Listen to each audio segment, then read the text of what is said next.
Hello friends, welcome to Creative Medicine. In this lecture, we will learn about Then, a couple complains of primary infertility in spite of staying together for 4 years and have unprotected intercourse. All tests of wife are normal. The semen analysis shows volume of 0.8 ml per sperm.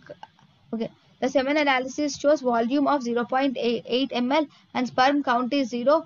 Fructose is absent. What should be done next? See, here the sperm analysis shows decreased volume, no absent sperm count and absent fructose.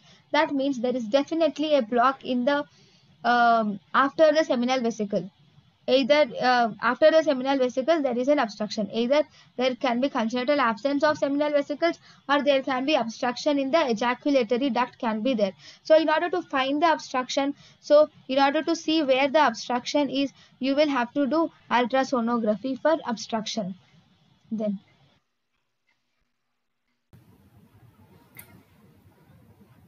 thank you and thank you for watching.